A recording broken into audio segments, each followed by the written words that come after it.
بسم اللہ الرحمن الرحیم۔ السلام علیکم۔ حیدر آذربائیجان کے دارالسلطنت باکو کے رہنے والے تھے۔ دیندار، با اصول اور خوشحال تھے، معاملات کے پابند تھے، لیکن ذہنی طور پر وہ بہت کمزور اور نفسیاتی خوف کا شکار رہے تھے۔ وہ ہر چیز سے ڈرتے تھے، یہاں تک کہ چوہوں، بلیوں اور کیڑوں مکوڑوں سے بھی خوفزدہ رہتے تھے۔ جاڑے کے دنوں میں ان کا یہ حال ہوتا کہ وہ گوشہ نشین ہو جاتے تھے۔ سردی لگنے کا خوف دامن گیر رہتا تھا۔ زیادہ تر لحاف اوڑھے لیٹے رہتے تھے۔ دروازہ اگر کھلا رہ گیا تو بند کرنے کی بھی قدرت نہیں ہوتی تھی کہ تیز ہوا کا جھونکا نہ لگ جائے۔ جب تیز ہوا چلتی اور اس سے جو سیٹیاں بجتیں تو یہ اس کو جن و شیطان تصور کرتے اور اسی ڈر سے اپنی جگہ سے آگے نہ بڑھتے اور نہ ہی پیچھے ہٹنے کی ہمت کرتے۔ کپ کپی طاری ہو جاتی، یہ بھی پتہ نہ چلتا کہ یہ ٹھنڈک کی شدت سے ہے یا واقعی خوف دہشت سے۔ اس طرح زندگی کا بہت بڑا حصہ گزر گیا۔ بال سفید ہونے لگے مگر برابر اپنی اسی حالت پر قائم رہے۔ ہر چیز سے ڈرتے اور گھبراتے رہتے تھے۔ جس وقت رات کو ٹہل رہے ہوتے خوفناک تصورات ان کے ذہن میں آنے لگتے کہ کوئی ان کا پیچھا کر رہا ہے، کوئی ان کی باتیں سن رہا ہے۔ بعض وقت یہ احساس اتنا بڑھتا کہ تیزی سے بھاگنے لگتے اور سانس پھولنے لگتا اور خیالی تصویریں اس طرح ان کا تعاقب کرتی رہتی۔ رات کا ایک ایک لمحہ ان کے لیے ایسا ہی ہوتا اور دشوار سے دشوار ہوتا جاتا۔ اسی طرح وہ اس کا اظہار کرتے تھے اور اپنے دوستوں سے بیان کرتے کہ آج یہ واقعہ پیش آیا، جو محض ان کے خیالات کی پیداوار ہوتا۔ جب گرمی کے ایام آتے تو بھی ان کے خوف و دہشت میں کمی نہیں ہوتی اور فرضی خیالات جو انہیں خوفزدہ کرتے تھے، مثلاً ہواؤں کا ڈر، درختوں کی ٹہنیوں کا ہلنا، پھر ان کے ٹکرانے سے آوازوں کا نکلنا، ان کی حالت جوں کی توں برقرار رہتی۔ فرضی باتیں ان کو سنائی دیتیں اور وہ دوسروں کو داستانیں سناتے۔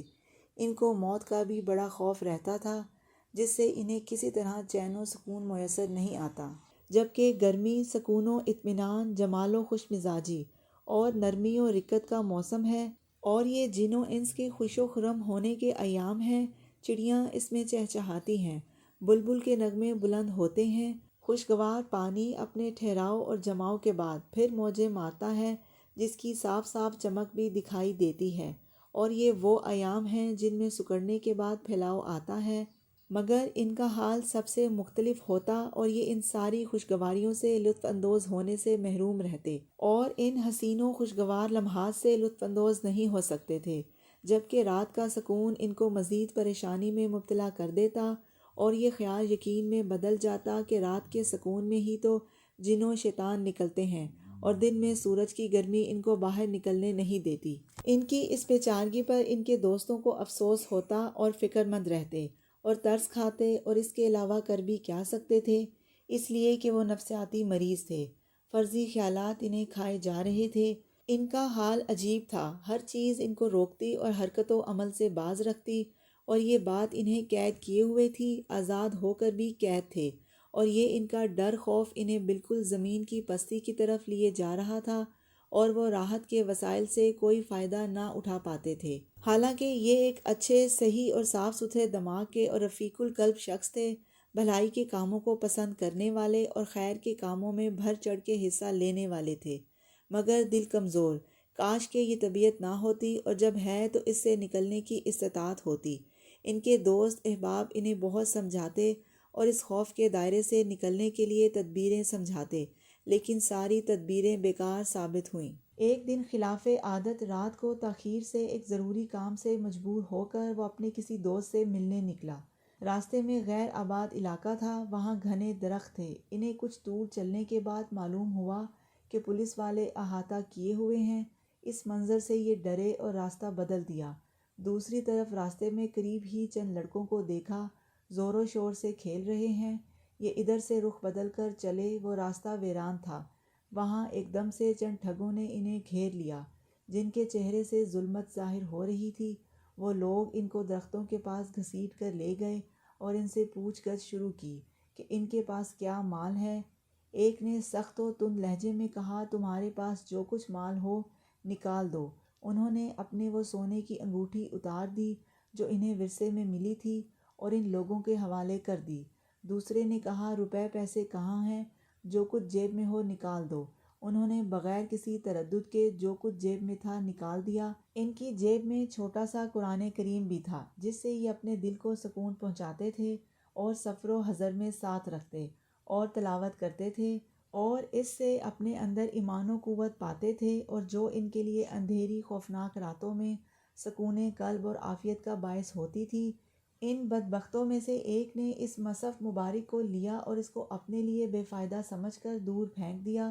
قرآن شریف کے ساتھ یہ اہانت اور گستاخی دیکھ کر ان پر جیسے بجلی گر پڑی اور ان میں آگ بھڑک اٹھی۔ ان کے لیے ناقابل برداشت فعل تھا۔ ان کا نفس بے قرار ہو گیا اور دل بے چین ہو گیا۔ کچھ دیر بعد وہ سکتے کے عالم میں رہے۔ اس کے بعد ان کو ایک کرنٹ کا جھٹکا محسوس ہوا۔ ان کو محسوس ہوا کہ اگر قرآن مجید کا بھی وہ دفاع نہیں کر سکتے تو اس زندگی سے کیا فائدہ۔ عمر ایک دفعہ ختم ہوتی ہے، بار بار نہیں۔ عزت نفس کے لیے آدمی جان دے دیتا ہے تو قرآن ہے جو نفس سے بھی زیادہ عزیز ہے۔ یہ ہمارے رب کا کلام ہے۔ اس کی زندگی میں اب وہ لمحہ آ گیا تھا جو زندگی میں انقلاب پیدا کر دیتا ہے۔ ان سے برداشت نہ ہو سکا۔ اسلامی غیرت اور دینی اہمیت جاگ اٹھی اور ان کی مشہور زمانہ بزدلی پر غالب آ گئی۔ غیر شعوری طور پر ایک بڑا پتھر اٹھایا اور ان میں سے ایک کو نشانہ بنایا۔ نشانہ خطا نہیں گیا اور وہ وہیں ڈھیر ہو گیا۔ دوسرا پتھر اٹھایا اور دوسرے کو نشانہ بنایا، وہ بھی وہیں گر پڑا۔ اتنے میں آس پاس کے لوگ اور کچھ فاصلوں پر کھڑے پولیس والے بھی پہنچ گئے اور انہوں نے ان بھاگنے والوں کو گھیر لیا اور ان کو گرفتار کرنے میں کامیاب ہو گئے۔ ان سے وہ نقدی جو انہوں نے لوٹی تھی ان کو واپس دلائی گئی اور ان ٹھگوں کو جیل بھیج دیا گیا۔ بس ہمارے اس غیور اور باہمت دوست نے قرآن کریم اٹھایا اور اس پر جو گرد و غبار اور مٹی لگ گئی تھی اسے صاف کیا اور اس کا بوسہ دیا۔ ان کو ان کی کھوئی ہوئی متاع، مال، قرآن کریم جو ان کو بہت محبوب تھا اور جس کے لیے انہوں نے یہ اقدام کیا، واپس مل گیا۔ اس کے ساتھ انہیں شجاعت و غیرت کا چھپا ہوا جوہر بھی واپس مل گیا جو ساری زندگی ان سے چھپا ہوا تھا۔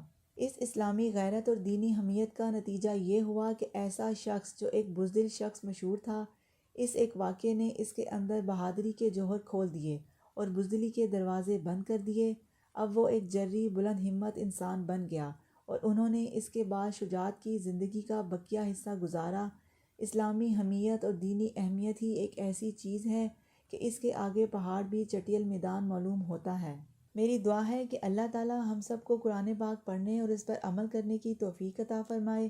آپ سب کا بہت بہت شکریہ۔ آپ لوگ میری ویڈیو دیکھتے ہیں، سنتے ہیں، سمجھتے ہیں، پسند کرتے ہیں، شیئر کرتے ہیں اور میرے چینل کو سبسکرائب کر کے مجھے موٹیویٹ کرتے ہیں۔ جزاک اللہ۔